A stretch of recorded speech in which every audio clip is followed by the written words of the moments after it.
Welcome to another installment of the Groomer and the Trainer. And today we're going to be talking about familiarising your puppy with grooming tools. So Tiffany is, as we've told you before, is a show dog. So she's a groomer's dog and a model. What else is she? Yeah. Just pretty awesome little dog, really. Big dog.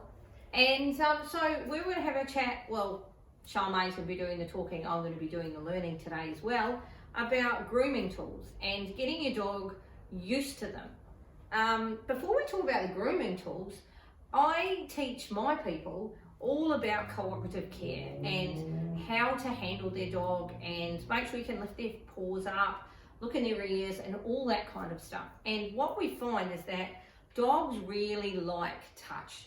They really like a pat. They really like, you putting your hands on them and interacting with them. And it's really awesome for people and the dogs love it.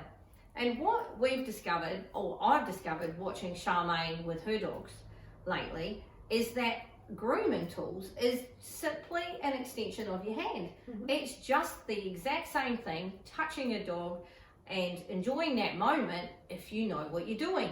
So you're going to have a few little insights into how you can set your dog up to be the perfect, groomer's client, enjoy the experience and make it stress-free for you and for your dog. Take it away, Charmaine. Show us what you've got. Okay, sure. We'll talk about brushes first. There's a...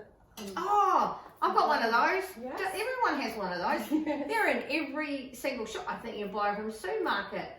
They must be the brush of choice, I reckon. Yeah. What do you reckon? Are they good? They're high up there for the most popular bought brush, but they're not the most useful brush, I'm sorry. They're really good for polishing shoes. Yeah. Isn't that awesome? See? All the secrets, you heard it here first. The pin brush side of it is okay if you have a long-haired dog that has no knots in it and you just want to glide through the coat. Who has that? Yeah. Who has the dog that doesn't need grooming? Yeah. I've had a customer, present a lovely long-haired Maltese with one of these coats, which is very dedicated to the dog's coat, and the dog didn't go swimming or anything like that in between time. So the main brush that is needed for long-coated dogs is a slicker brush, and this is my favourite. It's my favourite because it is ergonomic for my wrist for using every day. It's a salon grade brush. It also doesn't scratch the skin when you put it through the dog's coat. So quite often customers say to me, my dog doesn't like me brushing the dog. And sometimes it's because they've got a slicker brush that's got sharp pins on it. Yeah, it's surprising. I was a bit hesitant to put my hand on that. It's really not that sharp, is it? Yeah. So they've got a bit of an angle on them, haven't they? Yes, yeah. So they've got an angle on them so that when it goes through the coat, that it just glides through and separates the hair. And it doesn't scratch the dog's skin in the process. Yeah. Oh, cool. So once you've done with the brushing, you just slip through that grooming with a... You then also need to comb your dog. So brushing separates all the hair and makes it easier for you to get a comb to go through your dog.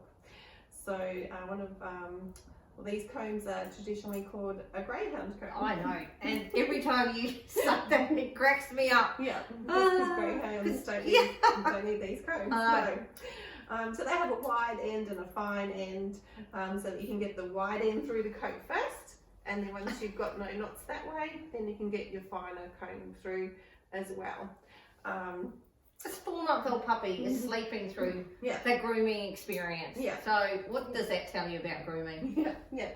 And if you have like a husky or a collie, a double-coated dog, you would need to get a rake. Oh wow. This double tooth rake gets a lot of dead hair out, and it's nice, and it gets it out comfortably for the dog. So the best way to use this rake is in a circular motion, okay, where you're going through the dog's coat. Oh like wow, because I've used those and they don't work for me. Seems to get stuck. Yeah. So, and if you go like this, you'll scratch the dog as well. So if you start from the bottom, okay, and then in a circular motion, wow. you're going to come through the coat. Oh. Yeah. Wow, So I've learned something. So what also helps is if you do a pre-spray of the coat with a conditioner, and what this does is it coats the hair, okay, and it makes it's also nice and relaxing because it's got lavender, geranium, and bergamot. Oh goodness! Lightly spray, brush through the coat.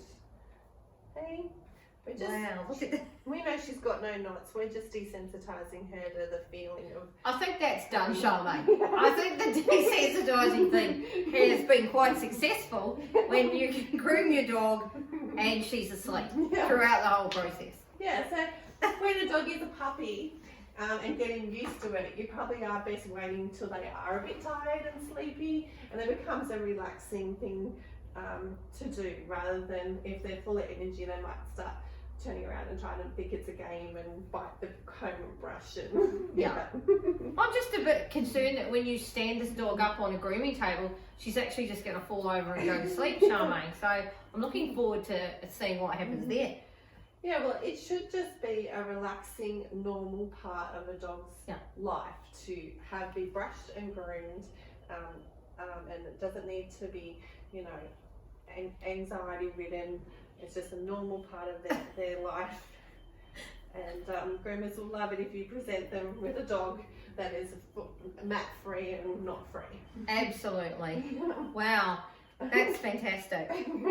4-month-old puppy who has slept through a grooming session. That's great. Well, thanks so much for joining us, Tiffany, whilst you were resting. Good girl. Thanks, everyone. Happy grooming, everyone.